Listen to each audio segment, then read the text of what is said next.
All right, I want to start by giving all glory, honor, and praise to Yahweh, Bahashem, Yahweh Shai, Bahashem, Rekah Kodash.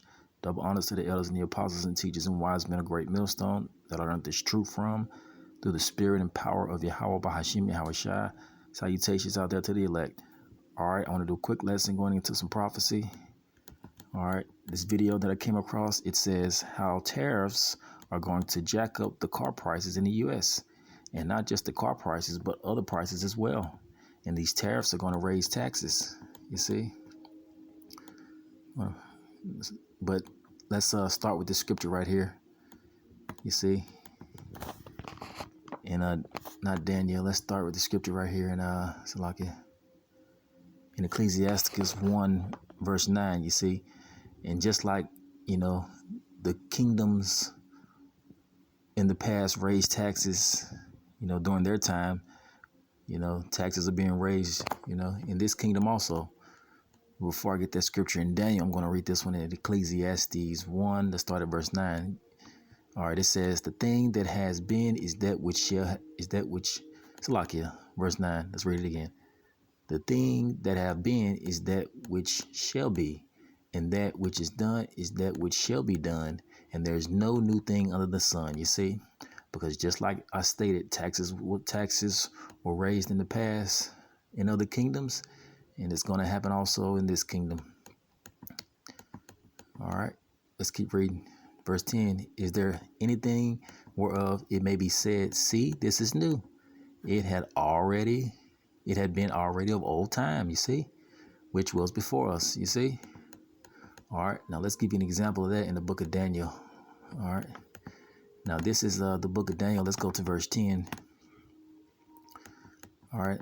And you see, Daniel, he met with an angel. All right. And this angel told Daniel the things that would happen in the latter days. So let's get the context. All right. Daniel, it says, Daniel comforted, Salakia.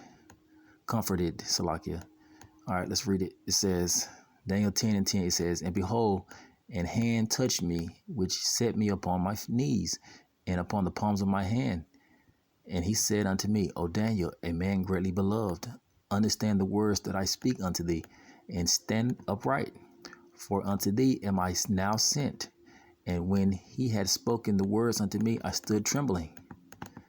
All right, verse 12, it says, then said he unto me, fear not, Daniel, for from the first day that thou didst set thy heart to understand and to chastise in thyself before thy power, thy words were heard, and I am come for thy words. You see? So the angel spoke to Daniel. Let's scroll down and get to the point. All right. Let's see. All right, verse 14, Salakia. It says, and now I am come to make thee to understand what shall befall thy people in the latter days. You see that? So Daniel, he was told what would happen in the latter days by the angel. It says, for yet the vision is for many days, you see. Now let's scroll to get to the point. All right. It says conflicts to come. This is verse 11. Let's go to verse 20, Salakia. All right. It says, Salakias. All right. It says, verse 20, it says, then shall there stand up in his estate, which now we're in the last leg of the Roman Empire, it says a raiser of taxes in the glory of the kingdom. But within few days he shall be destroyed, neither by anger nor by battle. But the point is that what has been is that which shall be again, you see. So just like there was a raiser of taxes that rose up in the kingdoms of the past, you see, there's going to be a raiser of taxes, which is what? Donald Trump.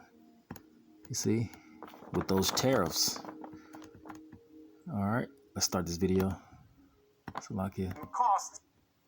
Salakia. What we're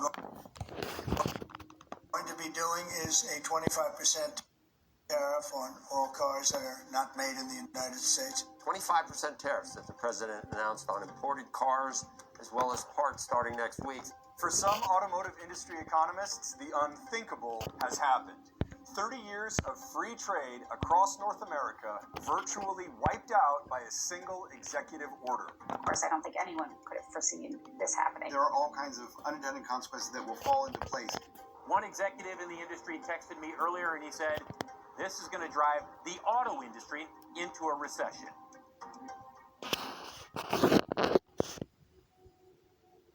While there are a lot of possibilities and much is unknown, one thing's for sure.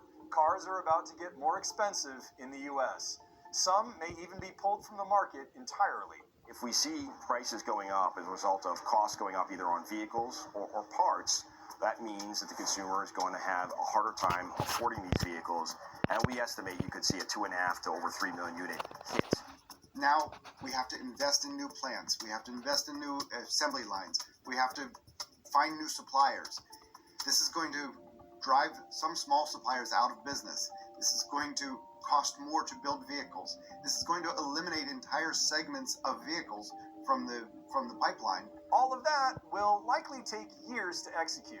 Analysts say the U.S. can't even build really cheap cars domestically. While a lot of automakers, foreign and domestic, have factories in the U.S., almost half of all vehicles are imported from other countries: Canada, Mexico, and countries across Europe and Asia. Not everyone is going to be affected the same. Ford and Stellantis, for example, build 74 to 80% of their U.S. market vehicles at home. GM, less than half. But every car has at least some of its parts or materials made or procured outside the U.S. And even companies less affected are likely to charge more. The United States loses all the things that Canada and Mexico bring to the table. Canada has a great wealth of natural resources, and Mexico offers great workers and lower cost. We're able to compete with the EU and better compete with China. And when you consolidate it to just the US, our volume isn't there. Of course, the news comes at a time when average transaction prices are near record highs. And for those that already own a car, they're falling behind on car loan payments. In fact, 6.6% of subprime borrowers were at least 60 days past due on their loans as of January 2025, the highest ever. Americans are currently having trouble paying for the cars they already have. Add $5,000 to the average vehicle price, and we're going to see more defaults on car loans than we already are seeing. Experts say prices will rise on average about 15 to 20% for cars that are either assembled outside the U.S. or contain parts from other countries. That works out to about a $6,000 price increase, again, on average. It will hit just over half of the 50 best-selling cars in the U.S. and about half of cheaper models, from $40,000 on down. Prices on cars that aren't directly affected by the tariffs are still expected to rise at least 5%, according to Cox Automotive. The average transaction price, meaning the average price actually paid for a car in the U.S., was just shy of $50,000 in February. But once you eliminate the low end of the market, the simple math throws that average way up, and we're going to quickly see that average price crest $50,000 and go way beyond that. What that means is that all of the cheapest new cars in the U.S. are now at risk of being wiped out. That's because just about all of them are made in either Mexico or South Korea. This includes the Chevrolet Trax and Chevy Trailblazer, the Nissan Sentra and Nissan Kicks, the Buick Envista and the Buick Encore GX. It also includes models from Ford, such as the Bronco Sport and Maverick.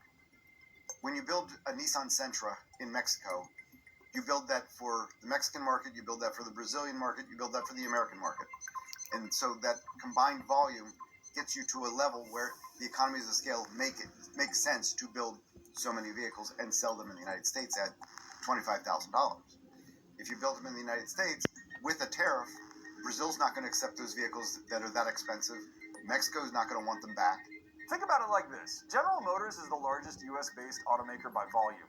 But many of its models are made in other countries, including its cheapest, the Chevrolet Trax and Chevy Trailblazer. Both are shipped from Korea. So both will get slapped with a 25% tariff.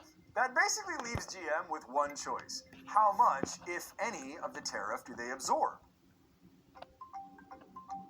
The further you raise prices, the more you risk a drop in demand. If a car costing $25,000 goes up to $30,000, which is totally possible, it may not be affordable for the segment of the population that are looking in that price range, or worth the price. So then, of course, volume drops. They have to make some really tough decisions on how do they make up that difference in volume. Then GM has to go back and say, do we have to build this vehicle at all? If they eliminate that vehicle, then the consumer now has no choice to buy a used vehicle. That can only mean that used vehicle prices are going to rise too. We saw how production shutdowns and part shortages caused the same thing during the pandemic. In fact, while used cars are cheaper than they were in the worst of the COVID years, they are still way above 2019 prices. When we went through COVID, we know that we lost about 10% of the new vehicle market. We gained some in the higher income quintiles, people who could pay more. So we gained buyers in the higher cost vehicles, but we lost a solid portion of consumers that were able to buy in the new car market. It's not just cheaper cars, though. It's also some of the most popular, like the Toyota RAV4 and Honda CR-V. You got a lot of unhappy customers out there who are Honda through and through loyalists who aren't going to be able to potentially find their vehicle if they need one right now. Indeed. And as you can see, those tariffs are going to increase the prices in the U.S., which was prophesied in the scriptures, you see, which was prophesied, that this would happen in the latter days. Daniel was told it would happen, and it's being fulfilled, that there will be a raiser of taxes. You see, like I read in verse 20, it says a raiser of taxes in the glory of the kingdom. You see, and these tariffs are going to make increase prices on a lot of things, which it's not going to be looking good for a lot of people. All right. In the lesson here, all praises to Yahweh, by Hashem, Yahweh Shai, by Hashem, Rakakodash. All right. Shalom.